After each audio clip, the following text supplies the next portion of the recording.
does the Spangler Candy Company make its famous Dum Dum lollipops in Brain, Ohio, and its candy canes in Juarez, Mexico? The answer to that question has a lot to teach us about the hidden costs of protectionist policies. It starts with the influence of the American sugar lobby, which contributes millions of dollars to the political campaigns of both Democrats and Republicans. In return for that support, politicians of both parties have agreed to protect the American sugar industry from foreign competitors. That's why sugar prices in the U.S. are more than double what they are in the rest of the world. Well, this is obviously good for American sugar producers. What about the rest of us? The Spangler Company used to make both its Dum Dums and its candy canes in Ohio. But sugar is a key input into the production of each. So when the cost of sugar goes up, it either has to raise the price of its products or shift production elsewhere. They did raise the price of its Dum Dums because this iconic lollipop has high brand recognition and many loyal customers willing to pay extra for them. But their candy canes don't have the same brand recognition. If Spangler attempted to raise their price, consumers would just switch to another brand. The stark choice facing the Spangler Company was to either move its candy cane production to Mexico or stop making them. Other producers have responded to the high price of American sugar by finding substitutes, as when Coca-Cola changed its ingredients from sugar to high fructose corn syrup. That's why Mexican Coke and American Coke taste a little different. Ironically, government efforts to keep American sugar prices high has had the effect of lowering the demand for American sugar. Over time, that means more and more government intervention is required to maintain the same level of support. You might think that the way to prevent job losses at Spangler is just to offer protection to them as well. Why not help all American workers by raising tariffs on everything? But this would be disastrous for the U.S., just as it has been for every country that has ever tried it. A recent study by the International Monetary Fund estimated that a 1% increase in trade openness results in an increase of anywhere from 2 to 5% in per capita income. A reduction in trade openness would have the opposite effect. This is especially true when other nations retaliate, as they often do.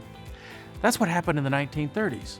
When the U.S. increased its tariffs to protect its own jobs, other countries responded by higher tariffs of their own.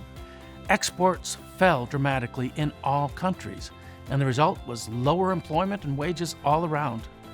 To better understand the impact of trade on living standards, consider what would happen to you personally if you limited the number of people you were willing to trade with. I know that I benefit greatly from the unique skills, interests, and opportunities of the people that are different than me. And you do too. The differences between us make us useful to one another. Trade is a great way to make yourself better off by making someone else better off. That's why when two people voluntarily agree to an exchange, they both typically say, "Thank you." Instead of producing everything myself, my goal is to specialize in producing something that other people want and that I'm relatively good at. Living in a world without this kind of cooperation could hardly be called living at all. Obtaining the basic goods necessary for survival would be a challenge. And what's true for individuals is true for nations as a whole. Specialization, based on comparative advantage, reduces cost and raises productivity for both trading partners, increasing the quantity of goods available to each. Given the strength of these economic arguments in favor of free trade, you might think that countries would seek to reduce trade barriers, but for political reasons, this is often easier said than done. The benefits of trade barriers tend to be concentrated on a small subset of workers, while the costs are more widely dispersed among everyone else. These special interest groups that benefit from trade barriers are more motivated and politically organized on this issue than the rest of the population. Meanwhile, the average voter is often unaware of the policy and certainly isn't going to base their vote on it. We need to recognize that these policies are almost always more about redistributing wealth, not creating it. And it's a rather inefficient way to redistribute wealth. For example, economists at the Federal Reserve have recently estimated that the tariff on washing machines cost consumers more than $800,000 per job saved.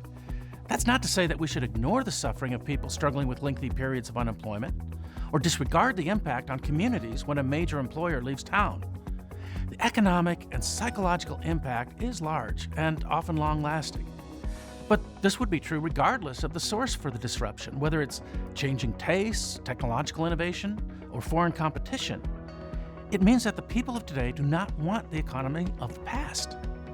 This applies to coal mining towns affected by the shift to renewables, or the town losing a typewriter factory due to the introduction of the PC, or to the brick and mortar retailers affected by the increase in online shopping.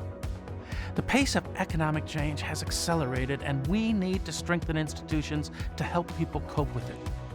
Now, there are important policy reforms that could remove the barriers to entrepreneurship and job creation, improve education, and provide a more effective safety net. We shouldn't attempt to freeze the economy in its current form as an heirloom to be passed down to future generations. We received a dynamic, open, entrepreneurial economy with increasing prosperity and economic opportunity from previous generations. And that's what we want to pass on to the future.